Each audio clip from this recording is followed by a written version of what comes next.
Humanity was desperate, and desperation breeds insanity, like trying to colonize a planet where even the air kills.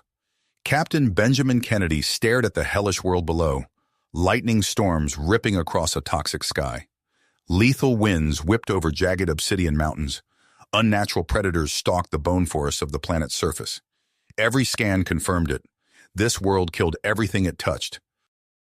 But the scans also revealed something else. Beneath the venomous soil lay riches beyond imagining, rare elements that could revolutionize technology, impossibly potent biochemicals that could cure any disease. Driven by dreams of wealth and desperation to save a dying Earth, Kennedy and his small crew of explorers descended to the surface. And that's when everything went wrong. Disaster struck the moment their shuttle hit the upper atmosphere. Hurricane gales and savage lightning tore the ship apart. Moments later, it smashed into the killing fields below. Impossibly, Kennedy and a handful of the crew survived. But for how long? Back on Earth, debates raged over the lunatic risk and the potential reward. They had to succeed. Failure doomed the mother world. As Kennedy's men fought to survive, an alien emerged from the strange ruins dotting the poison plains. A Bolian named Mizar, last survivor of a doomed research mission. The alien was their only hope. With knowledge of the planet's deadly secrets and advanced survival technology the humans desperately needed. An unlikely alliance formed, but greater dangers loomed. Humanity needed this world's treasures, but so did the Zorgax, a cruel empire of countless enslaved races, led by a tyrant with an insatiable lust for conquest. Earth was their next target, and as the Zorgax entered the planet's orbit, not as conquerors but fellow castaways, an awful realization dawned. Here, death was the only true ruler. Enemies would have to become allies, or no one would survive. The battle for the planet had only begun. As the sun set over the jagged obsidian peaks, Captain Benjamin Kennedy led his scouting team deeper into the labyrinthine canyons. The toxic winds howled through the narrow passages, threatening to rip the flesh from their bones. But they pressed on, driven by a desperate need to map this hellish terrain and uncover any resources that could help the fledgling colony survive. Rounding a sharp bend, they stumbled upon an ancient alien ruin carved into the canyon wall. Strange glyphs adorned the entrance, their meaning lost to time. Benjamin signaled his team to take defensive positions as he cautiously approached the dark opening. "Novak, you're up," he called over the comm. "We need your expertise." Dr. Liana Novak, the colony's brilliant xenoarchaeologist, emerged from the rear of the formation. Her eyes widened as she took in the ruins. "Incredible," she breathed. "The architecture, the glyphs. This is unlike anything I've ever seen." Mizar, the Bolian researcher who had allied with the humans, stepped forward. His advanced scanning equipment whirred to life as he analyzed the structure. "The technology within is far beyond even the Zorgax's capabilities," he said, his voice tinged with awe. "If my readings are correct, this could be a Prothean site." Benjamin's grip tightened on his rifle. The Protheans, the legendary precursors, believed to have seeded the galaxy with life. If their technology was hidden here, it could change everything. He turned to Liana. "Can you get us inside?" She nodded, already lost in thought as she studied the glyphs. Her fingers danced over the ancient symbols, seeking the key to unlock the door. As they waited, Benjamin's mind raced with the implications. Advanced Prothean technology could give them the edge they needed to tame this world and keep the Zorgax at bay. But he knew they weren't the only ones seeking this power. Back at the colony, he had seen the cracks forming, the ideological divides that threatened to splinter their fragile society. Sergeant Alexei Volkov and his followers advocated for unbridled exploitation of the planet's resources, at any expense. Dr. Samir Patel and his supporters argued for a more sustainable path, one that respected the balance of this deadly ecosystem. And then there was Victor Prescott, the enigmatic billionaire, funding their expansion from Earth. Benjamin didn't trust the man's motives. Someone like Prescott didn't invest in a venture like this without an agenda. A hiss of ancient hydraulics snapped Benjamin back to the present. The ruin's door slowly ground open, revealing a dark passage leading into the depths of the canyon. Liana turned to him, her face lit with excitement. "We're in." Benjamin nodded, signaling his team to move forward. As they stepped into the unknown, he knew this discovery could change the course of their mission, and potentially the fate of humanity itself. But they weren't the only ones with eyes on the prize. In orbit, aboard the crippled Zorgax ship, Admiral Zarn studied the holographic display of the planet's surface. An alert flashed, indicating a massive energy spike from the human colony's location. The ruins, Zarn realized. The humans had found something powerful. His lips curled into a predatory grin. So, the race begins. He turned to his subordinates, his voice imbued with malice. Prepare a landing party. We cannot allow the humans to claim this power for themselves. As the Zorgax made their move, Benjamin and Liana ventured deeper into the Prothean ruin, unaware of the forces conspiring against them. The secrets they uncovered here could be the key to their survival, or the catalyst for their destruction. The battle for the Death World was about to enter a new phase, one that would test the mettle of every being trapped on its unforgiving surface. In the face of such overwhelming adversity, only one question remained. In a world where everything wanted to kill you, how far would you go to stay alive? The Prothean chamber hummed with ancient power as Benjamin, Liana, and Mazar huddled around a glowing holographic display. Alien symbols danced across the air, slowly resolving into recognizable patterns. Incredible, Liana breathed, her eyes wide with wonder. These are schematics for advanced terraforming technology. With this, we could transform the entire planet. Benjamin's mind raced with the implications. We need to keep this quiet for now. If word gets out before we understand what we're dealing with. A thunderous explosion rocked the chamber, cutting him off mid-sentence. Alarms blared throughout the colony. Zorgax, Mazar hissed, his tentacles writhing in agitation. They've launched an attack. Benjamin sprinted for the exit, shouting orders into his comm unit. All hands to battle stations. This is not a drill. Outside, chaos reigned. Zorgax shuttles screamed through the toxic sky, raining plasma fire on the colony's defenses. Colonists scrambled for cover as explosions tore through prefab structures. In the midst of the mayhem, Sergeant Alexei Volkov and a group of heavily armed followers stormed towards the Prothean ruins. Benjamin caught sight of them just as a massive six-legged predator burst through the colony's perimeter fence, drawn by the commotion. Samir, Benjamin bellowed, spotting the biologist nearby. Rally the security teams. We need to push back the Zorgax and that creature. As Samir nodded and sprinted off, Benjamin charged towards Alexei's group. Volkov, we're under attack. Fall back and help defend the...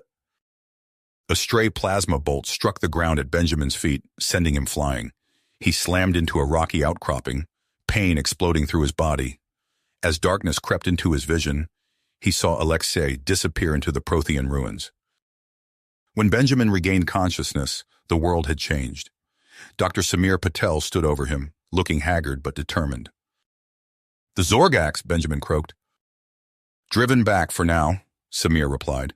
We use the Prothean tech to trigger localized quakes and unleash swarms of native predators. It bought us time, but... But what? Samir's face darkened. Alexei has taken control of the Prothean chamber. He's holed up in there with his people, and we can't get in. Benjamin struggled to his feet, wincing. We need to retake that chamber. The terraforming tech... There's more, Samir interrupted. Victor Prescott has dispatched a security force to the planet. They'll be here within days. Benjamin's blood ran cold. Prescott's involvement could only mean one thing. The billionaire wanted the Prothean technology for himself. We're out of time, Benjamin said grimly. Gather Liana and Mazar. We need to unlock the full potential of that terraforming tech before Prescott's people arrive. As they hurried towards the colony's makeshift command center, Benjamin's mind raced. The Zorgax circled overhead like vultures. Alexei and his followers controlled the Prothean chamber. Prescott's mercenaries were en route. And all around them, the death world waited, its toxic winds howling a challenge to all who dared to tame it. The acrid stench of burning plastics and ozone filled Benjamin's nostrils as he surveyed the aftermath of the Zorgax attack. Smoke billowed from smoldering craters where prefab structures once stood. Colonists scrambled to extinguish fires and tend to the wounded. The air thrummed with tension and fear. "Status report," Benjamin barked into his comm unit, wincing as pain lanced through his ribs. Dr. Samir Patel's voice crackled back, strained but steady. "We've pushed them back for now, but our defenses are in shambles, and Volkov's group is still holed up in the Prothean chamber." Benjamin's eyebrows furrowed. "We need to deal with that immediately. Meet me at the command center in 5. As he limped towards the repurposed shuttle that served as their makeshift headquarters, the ground beneath his feet trembled. A low rumble resonated through the air, setting his teeth on edge. Inside the command center, Samir and Liana huddled over a holographic display, their faces etched with concern. Mizar stood nearby, his tentacles twitching nervously. "What's the situation?" Benjamin demanded. Liana looked up, her eyes wide. "It's Volkov. They're experimenting with the Prothean tech, and it's destabilizing the entire region. If they don't stop—" A violent tremor cut her off, sending equipment crashing to the floor. Benjamin steadied himself against a console, his mind racing. "We need options, people. Now." Samir stepped forward, his voice urgent. "I have an idea, but it's risky.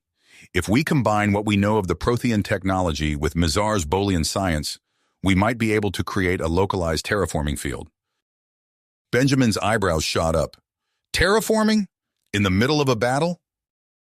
Mizar interjected, his translator struggling to keep up with his excited clicks and whistles. "Not full terraforming, temporary transformation. We could use it to defend the colony."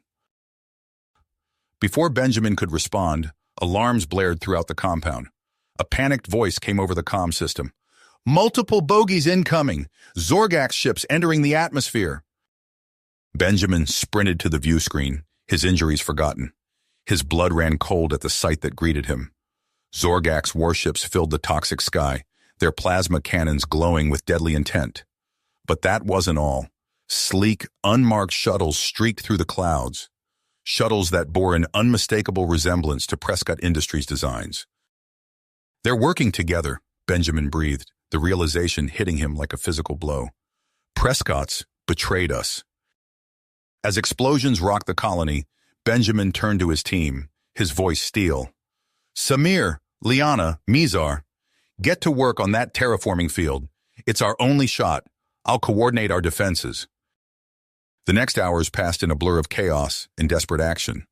Benjamin barked orders through comm channels choked with static and screams. Colonists fought with iron will, using every scrap of technology and native knowledge at their disposal. Just when it seemed the defenses would crumble, a pulse of energy rippled out from the command center. The very landscape around them began to shift and change.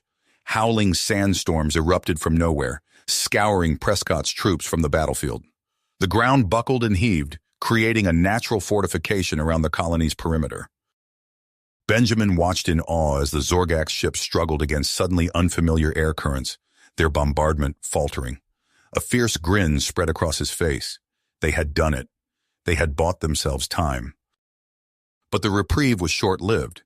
As the dust settled, a tremor unlike any before shook the colony to its foundations. Benjamin stumbled outside, his eyes drawn to the Prothean ruins. His jaw dropped as he watched a massive structure emerge from beneath the ancient stones, rising like a leviathan from the depths. "Captain," Liana's voice crackled over the comm, "our scans indicate it's some kind of ship, Prothean in origin." Benjamin's mind raced with possibilities. This could be their salvation or their doom. He keyed his comm unit, his voice ringing with authority. "Form up on me. We're going in." Benjamin stared at the colossal Prothean ship rising from the ruins, his mind racing with possibilities. Before he could formulate a plan, the comm unit crackled to life. "Captain Kennedy, we've got multiple inbound signatures." Liana's voice was tense. "They're not Zorgax or Prescott's forces." Benjamin's eyes narrowed. "Friendlies?" "Unknown, sir, but they're hailing us." Heart pounding, Benjamin made his way back to the command center. The view screen flickered to life, revealing a face he'd never seen before. A humanoid alien with iridescent skin and eyes that seemed to glow with an inner light. "I am Mayari of the Cerulean Sons," the alien declared, her voice resonant and clear. We've come to join your fight against the Zorgax Empire. In the days that followed, the colony transformed. Ships from liberated worlds arrived, bringing supplies, weapons, and most importantly, hope. Benjamin found himself thrust into a leadership role he'd never imagined, coordinating with alien races he'd only read about in xenobiology texts. Among the new arrivals was Tarama, a Caldarian whose silver-blue skin seemed to shimmer with energy. She approached Benjamin as he oversaw the integration of new defense systems. "Captain Kennedy," she said, her voice carrying an otherworldly harmonics, "I have information that could change the course of this war." Benjamin listened intently as Tarama revealed her connection to Mayari and the full scope of the rebellion spreading across the galaxy. His mind reeled at the implications. "We need to meet with Mayari," he decided. "Assemble a team. We're going off-world." The rendezvous point was a derelict space station deep in neutral territory. Benjamin, Liana, and a small contingent of trusted officers made their way through abandoned corridors until they reached a vast chamber bathed in blue light. Mayari stood at its center, her presence commanding even from a distance. "Welcome, Captain Kennedy," she said, her eyes seeming to pierce through him. "Are you prepared to see the truth?" Benjamin nodded, steeling himself. Mayari approached, placing her hands on either side of his head. The world dissolved into a kaleidoscope of memories and sensations. He saw a young Mayari watching helplessly as Zorgax ships rained fire upon her homeworld. He felt her fear, her pain, and the spark of defiance that would grow into a galactic rebellion. When the mind link faded, Benjamin stumbled back, gasping. The weight of Mayari's experiences settled over him like a mantle. "Now you understand," Mayari said softly. "Will you join us?" Benjamin straightened, his willpower hardened by what he'd seen. "We're with you. What's our next move?" Mayari's eyes glinted. "We strike at the heart of the Zorgax war machine." Back on the Death World, preparations for the offensive kicked into high gear. Benjamin coordinated with Mayari's network, piecing together intelligence on key Zorgax targets. Liana worked tirelessly to adapt Prothean technology for their growing fleet. As the rebel armada prepared to launch, Mizar approached Liana in her lab. The Bolian's tentacles writhed with agitation. "Dr. Novak," he clicked, his translator struggling to convey his urgency. "I must leave. There are matters I must attend to. But my research, it's yours now. Use it wisely." Before Liana could protest, Mizar was gone, leaving behind a data crystal pulsing with alien equations. The first wave of attacks caught the Zorgax completely off guard. Benjamin led from the front lines, coordinating strikes against shipyards and weapons depots. Whole systems fell to the rebellion as word of their victories spread. But the Empire was far from defeated. On Karkwar Prime, Emperor Vozak Siptuef seethed with rage. "This insurrection ends now," he growled to his assembled war council. "Deploy the Grand Admiral." Across the galaxy, Grand Admiral Tarvan's flagship emerged from hyperspace, its hull dripping with weaponry. The fearsome Zorgax commander surveyed the tactical display, a cold smile spreading across his features. "So the vermin think they can challenge us," he mused. "Let's show them the true might of the Empire." As Tarvan's fleet engaged the rebels, Benjamin quickly realized they were facing a very different kind of enemy. The Zorgax ships moved with uncanny precision, outmaneuvering even their most experienced pilots. "We need to fall back," Liana shouted over the comm as another rebel cruiser erupted into flames. "We can't match their tactics." Benjamin gritted his teeth, watching as Tarvan's forces systematically dismantled their offensive. "All ships, regroup at Rally Point Omega," he ordered. "We need to reassess our strategy." As the battered rebel fleet limped away from the battlefield, Benjamin couldn't shake the feeling that this was only the beginning of a much longer, bloodier conflict. The war for the galaxy had truly begun. The rebel fleet materialized from hyperspace, battered vessels limping towards the hidden base on the Death World. Benjamin Kennedy stood on the bridge of his command ship, heart made as he surveyed the damage. Scorched hull plating and flickering shield emitters bore silent testament to Grand Admiral Tarvan's devastating counterattack. All ships begin landing procedures, Benjamin ordered, his voice hoarse. We need to regroup and reassess. Hours later, he found himself in a makeshift war room, surrounded by holographic displays and the grim faces of his top advisors. Dr. Liana Novak's fingers danced across a data pad, her brow furrowed in concentration. The Zorgax fleet's movements were too precise, Samir said, gesturing to a tactical replay. It's like they anticipated our every move. Benjamin nodded, a cold knot forming in his stomach. Tarvan, he's not just a brilliant tactician, he has access to intel we can't even imagine. Liana looked up, her eyes blazing. There's more. I've been analyzing the energy signatures from their attacks. They're not just trying to destroy us. They're probing our defenses, searching for something specific. The Prothean tech, Benjamin breathed, the realization hitting him like a physical blow. Liana nodded grimly. If they get their hands on it, the rebellion is finished. But there's another problem. She pulled up a holographic model of the planet. Our experiments, combined with the Zorgax attacks, have destabilized the biosphere. If we push the terraforming technology any further, we risk destroying the entire world. Silence fell over the room as the implications sank in. Benjamin's mind raced, weighing impossible choices against unthinkable consequences. What if, he began, an audacious plan taking shape. What if we use that instability to our advantage? All eyes turned to him as he outlined his strategy. They would lure Tarvan's forces into a carefully prepared trap, using the planet itself as a weapon. As the council dispersed to set the plan in motion, Tarama approached Benjamin. The Caldarian's silver-blue skin seemed to pulse with an inner light. There's something you need to know, she said, her voice low. About Mayari and the true cost of this war. In a secluded corner, Tarama's eyes locked with Benjamin's. A flood of images and emotions poured into his mind. Mayari, younger and filled with righteous fury, watching her people suffer under Zorgax oppression. The birth of the Cerulean sons, forged in the fires of vengeance. But there was darkness there too. Entire worlds reduced to ash, their populations obliterated to send a message to the Empire. Billions of lives snuffed out in Mayari's crusade for justice. Benjamin staggered back, his breath coming in ragged gasps. How could she? Tarama's eyes were filled with sorrow. She believes the end justifies any means, and despite everything, she may be our only hope. Before Benjamin could process this revelation, alarms blared throughout the base. Tarvan's fleet had arrived. The trap was sprung. As Zorgax ships entered the atmosphere, the very planet seemed to come alive beneath them.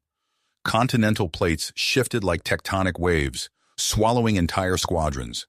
Pyroclastic storms erupted from nowhere, incinerating dropships and fighters alike.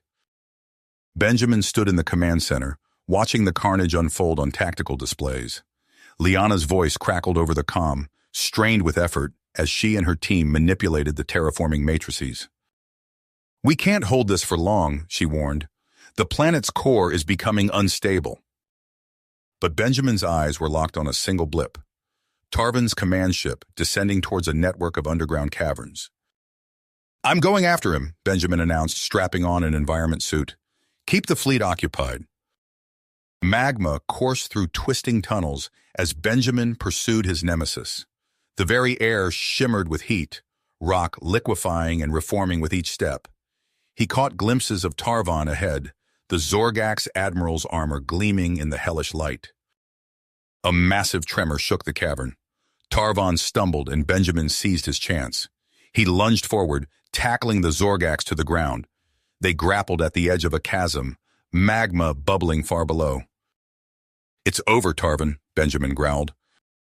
The admiral's alien features twisted into a sneer. You fool! You've doomed this world to save your pitiful rebellion. With inhuman strength, Tarvan hurled Benjamin aside and activated a device on his wrist. A sleek escape pod materialized around him, blasting off through the collapsing cavern roof. Benjamin scrambled to his feet, but there was no time for pursuit. The comm crackled to life, Liana's voice urgent. Kennedy, we have to go. The planet is tearing itself apart. As the rebel fleet lifted off, Benjamin watched the death world convulse beneath them. Continents cracked and shattered, magma bursting through fissures in the crust. The atmosphere itself began to dissipate, escaping into the void of space. Liana's hand found his, tears streaming down her face as they watched their hard-won home disappear forever. But even as grief threatened to overwhelm him, Benjamin's eyes widened in disbelief. From the molten wreckage of the planet's core, an impossibly vast structure emerged. Angular and alien, it dwarfed even the largest ships in their fleet. As it breached the surface, a pulsing energy field flickered to life at its center. It's a gateway, Liana whispered, her scientific curiosity overcoming her sorrow. A Prothean transport hub. Benjamin's mind raced with possibilities. With this technology, they could strike at the very heart of the Zorgax Empire. The war was a long way to go, but for the first time since Tarvan's crushing victory, hope blossomed in his chest. He keyed the fleet-wide comm channel. All ships, prepare for FTL jump. We have a new destination.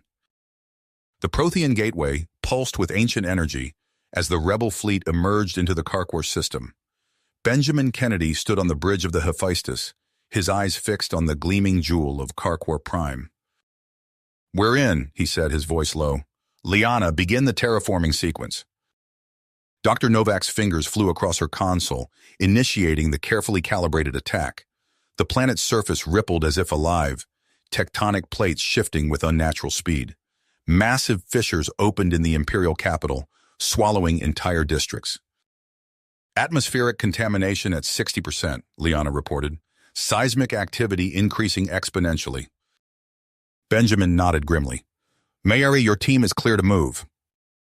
On the planet's surface, Mayari led a strike force through the chaos. Imperial guards stumbled, disoriented by the rapidly changing environment. She moved with deadly precision, her blade finding vulnerable spots in their armor. "The Emperor's palace is ahead," she hissed into her comm. "Resistance is minimal." Inside the opulent throne room, Emperor Vozak Somprtov cowered behind a phalanx of elite guards. Mayari's team struck like lightning, energy weapons carving through the defenders. The Emperor barely escaped through a hidden passage, leaving a trail of blood. "Target survived," Mayari growled, falling back to extraction point. Alarms blared across the Hephaestus as Benjamin registered a surge of strange energy. "New contacts!" he shouted. "What in the hell?" Shimmering portals opened around rebel strike teams. Cloaked figures emerged, wielding impossible weapons. Time itself seemed to warp around them. "Arcane curators," Liana breathed, her face pale. "The Praxic contingencies." Benjamin watched in horror as entire squadrons vanished, displaced across time and space. The carefully planned assault crumbled in minutes. "We need to counter this," he said, his mind racing. "Liana, that curator tech we captured, can we reverse it?" Her eyes lit up with understanding. "Yes, but the consequences—" "Do it," Benjamin ordered. "Target Carquois stars." The Hephaestus shuddered as it channeled vast energies. Twin beams lanced out, striking the system's stars. For a moment, nothing happened. Then, with terrifying speed, the stars began to swell and redden. "My God," Liana whispered, "we've accelerated their life cycle by millions of years." The comm crackled with panicked transmissions as Carquois' leadership realized what was happening. Benjamin gave the order to retreat, and the rebel fleet jumped to safety mere moments before the stars went supernova. As the Hephaestus emerged from hyperspace, Benjamin stared at the tactical display. The Empire's core worlds were in ruins, but reports were coming in of brutal reprisals against civilian populations. "We've dealt them a crippling blow," Mayari said, her voice hard. "But at what cost?" Benjamin's reply was cut short by a proximity alert. A massive Zorgax dreadnought dropped out of hyperspace, weapons primed. "We're outgunned," Liana warned. "We can't win this fight conventionally." Benjamin's mind raced through possibilities, each more desperate than the last. "The Prothean research," he said suddenly. "Could we weaponize it? Create a chain reaction in the fabric of space itself?" Liana's eyes widened. "Theoretically, yes, but the risks. We could erase ourselves from existence." Mayari stepped forward, her face a mask of fury. "No, I won't throw away everything we fought for. There has to be another way." Before they could argue further, the ship rocked with a direct hit.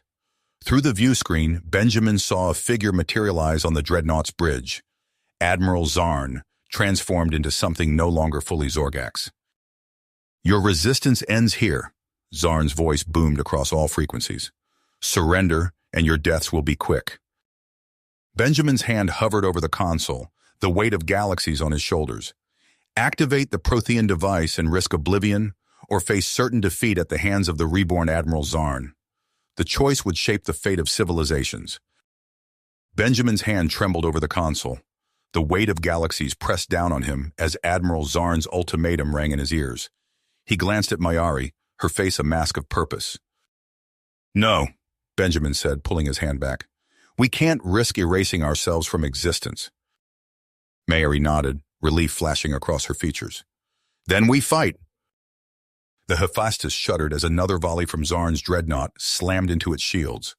Alarms blared, and the acrid smell of burning circuitry filled the bridge. "Shields at 12%, Liana reported, her fingers dancing across her console. "We can't take much more of this." Benjamin gripped the arms of his command chair. "All power to engines. Prepare for emergency jump."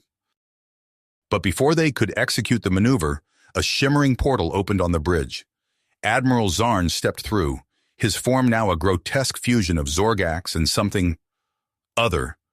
Dark energy crackled around him, distorting the very fabric of space.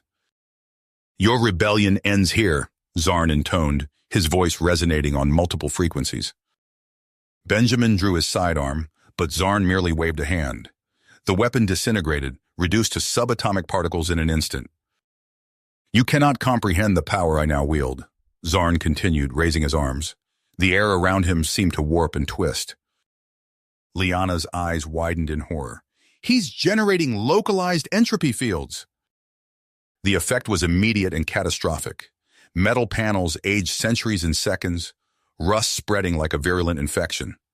Crew members cried out as their bodies experienced years of cellular degradation in moments. "Mayari, go!" Benjamin shouted, tackling Zarn in a desperate bid to buy time. The revolutionary leader hesitated for a heartbeat, then sprinted for the escape pods. Benjamin grappled with Zarn, feeling his own body weakening as the entropy field took its toll. In the chaos, Liana activated the emergency protocols. The Hephaestus's hyperdrive engaged, tearing a hole in reality. As they plunged into the swirling vortex of hyperspace, Benjamin lost his grip on Zarn. The Admiral stumbled back through his portal, which collapsed as the ship made its escape. When they emerged from hyperspace, the Hephaestus was adrift, its systems failing. Benjamin hauled himself to his feet, surveying the damage. Half the bridge crew lay motionless, victims of Zarn's entropic assault. "Status report," he croaked, his throat dry and raspy. Liana looked up from her terminal, her face ashen. "We've suffered catastrophic damage. Life support is failing, and the hyperdrive is offline." Benjamin nodded grimly. "And Mayari?" "Confirmed launch of her escape pod before we jumped," Liana replied. "But we have no way to track her now." Benjamin closed his eyes, processing their dire situation. When he opened them again, there was a newfound persistence in his gaze. "Dr. Novak," he said, his voice steady despite the pain racking his body. "You mentioned something about Prothean archives earlier. What exactly did we recover from that gateway?" Liana's eyes lit up with understanding. "Data, vast amounts of it, including information on regions of space-time where the fundamental forces of the universe remain malleable." Benjamin leaned forward, ignoring the protestations of his aging muscles. "Could we use that information to our advantage?" Liana's fingers flew across her console, pulling up star charts and complex equations. "Theoretically, yes, but the risks are enormous. We'd be venturing into a realm of space where the laws of physics as we understand them don't fully apply." Benjamin looked around at the dying ship, at the faces of his remaining crew, battered but unbroken. He made his decision. "Plot a course," he ordered. "We're going to sail into the heart of creation itself." As Liana worked, Benjamin addressed the survivors. "I won't lie to you. What we're about to attempt has never been done before, but it's our only chance to turn the tide of this war. The crew, despite their injuries and exhaustion, rallied around their captain. They had come too far to give up now. Hours later, the Hephaestus limped towards the coordinates Liana had calculated. As they approached, the fabric of space itself seemed to ripple and distort. "We're entering the isotropic maelstrom," Liana announced, her voice filled with equal parts fear and wonder. The viewscreen erupted in a kaleidoscope of impossible colors. Reality itself twisted and bent around them as they plunged deeper into the primordial chaos. Benjamin gripped his chair, feeling the ship buck and heave beneath him. "Steady as she goes," he called out. "We're making history here, people." As they penetrated further into the maelstrom, the laws of physics began to break down entirely. Crew members reported seeing multiple versions of themselves, overlapping and out of sync. Others experienced time flowing backwards, reliving moments from their past. Benjamin fought to maintain his focus, even as his mind threatened to splinter under the onslaught of contradictory sensory information. He fixed his gaze on a single point ahead, a swirling vortex of pure energy at the heart of the maelstrom. "That's it," Liana breathed, her eyes wide with awe. "The unified reality substrate, the source of all existence." As they approached the cosmic nexus, Benjamin felt a surge of power unlike anything he had ever experienced. The very essence of creation flowed through him, through the ship, through every atom of their being. In that moment, he understood. They had found the key to reshaping the universe itself. But as the power coursed through him, Benjamin also felt his life force being drained away. He looked around and saw the same effect on his crew. They were paying a terrible price for this cosmic enlightenment. Yet there was no turning back now. They had to master these fundamental forces if they hoped to stand against Zarn and the might of the Zorgax Empire. As the Hephaestus hung suspended in the heart of creation, Benjamin closed his eyes and reached out with his newfound awareness. He could feel the threads of reality stretching out before him, waiting to be reshaped. The real battle was about to begin. The ship trembled as cosmic energies surged through its hull, threatening to tear it apart at the seams. Benjamin gritted his teeth, fighting against the overwhelming sensations assaulting his mind. "We're losing cohesion," Liana shouted over the cacophony of alarms. "The ship can't withstand this level of reality distortion."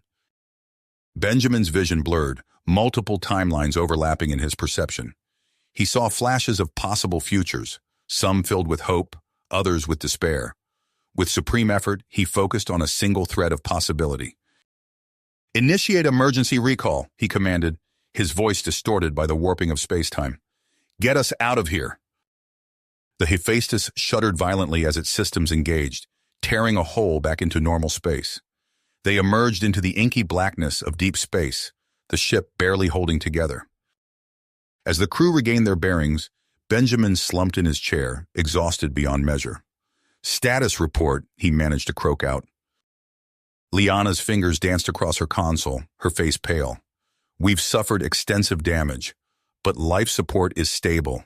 However," she hesitated, her eyes widening as she processed the data. "Captain, we've triggered something, an entropic metaphysical distortion. It's eroding reality itself." Benjamin straightened, ignoring the protests of his aching body. "Explain." "Our manipulation of primordial cosmic forces has destabilized the universal matrix," Liana said, her voice tight with fear and awe. "If we don't find a way to counteract it, everything, all of reality, will slowly unravel." The weight of this revelation settled over the bridge like a shroud. Benjamin's mind raced, considering and discarding options. "The Prothean archives," he said suddenly. "Is there anything in there that could help us stabilize the matrix?" Liana's eyes lit up with possibility. "Yes, there's a theoretical particle, incredibly rare, only producible through dimensional cosmic string decay within the universe's first yoctoseconds after the Big Bang. If we could harvest it, we might be able to repair the damage." "How do we get it?" Benjamin asked, leaning forward. Liana swallowed hard. "We'd have to journey back to the isotropic singularity before creation itself." A heavy silence fell over the bridge. The enormity of what they faced and what they might have to do was staggering. "Send out a priority signal to all rebel factions," Benjamin ordered. "We need to convene a summit immediately." Days later, holographic representatives from across the fledgling coalition gathered in the Hephaestus' conference room. Benjamin laid out the situation and their proposed solution. The reaction was immediate and divisive.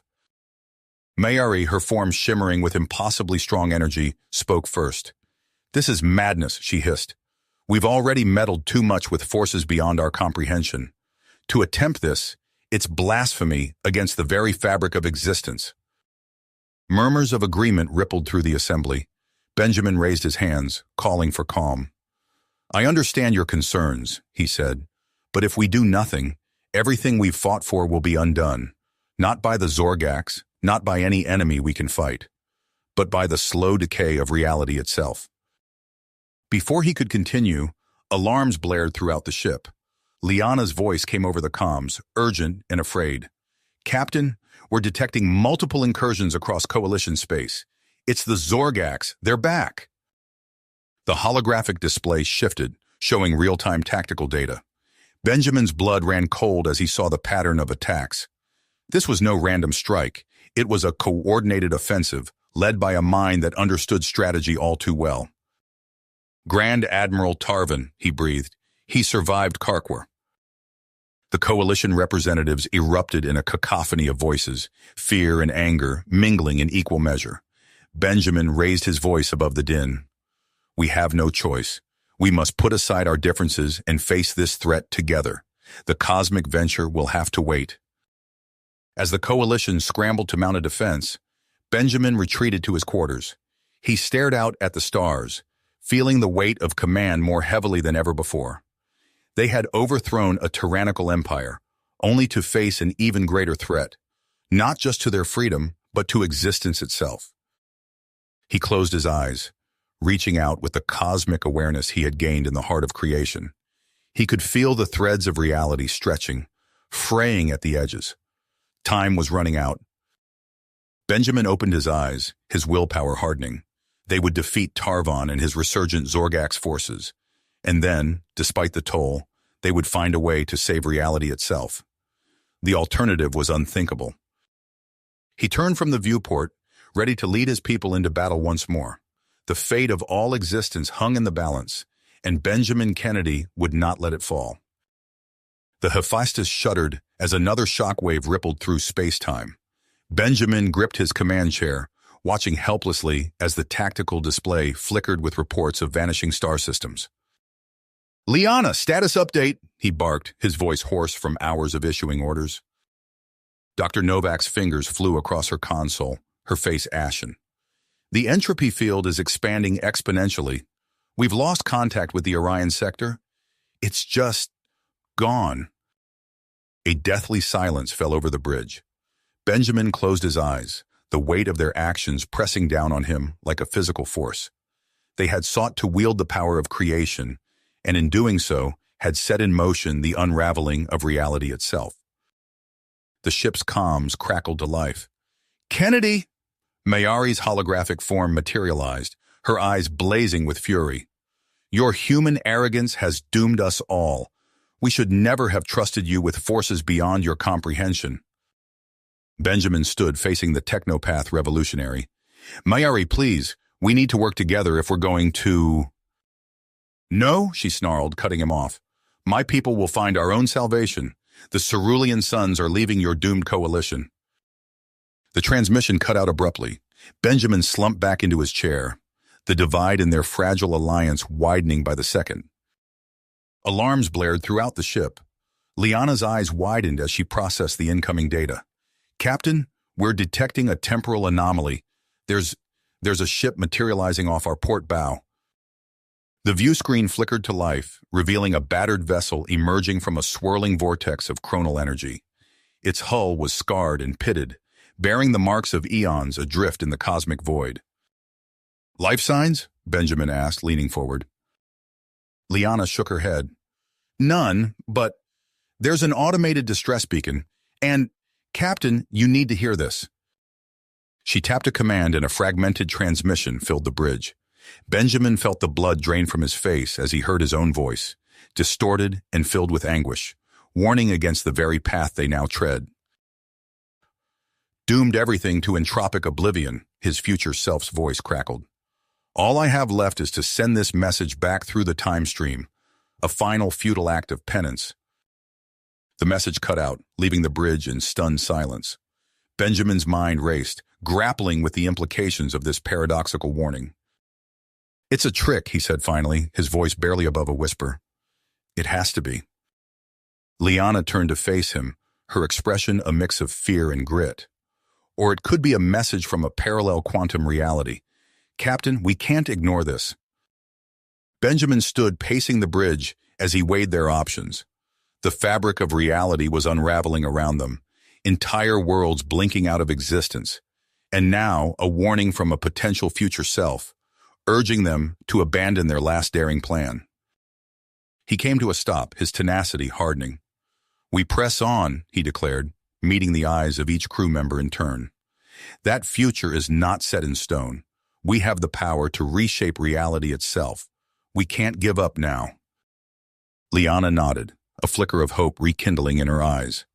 "Then we need to move fast. I've identified the coordinates for the isotropic maelstrom, the primordial plane where we might be able to stabilize the universal matrix." "Plot a course," Benjamin ordered, returning to his chair. "All hands, prepare for transdimensional jump." As the Hephaestus's engines hummed to life, Benjamin gazed out at the disintegrating cosmos. They were about to plunge into the very heart of creation, armed only with theoretical science and desperate hope. The ship surged forward, reality warping around them as they tore through the fabric of space-time. Ahead lay the roiling chaos of the isotropic maelstrom, and their final chance to rewrite the destiny of all existence. You have reached the end of the story. If you enjoyed this story and want to support us, please leave a like and subscribe to our channel, and for every comment that says 88, I will heart every single one of them. Thank you for your time.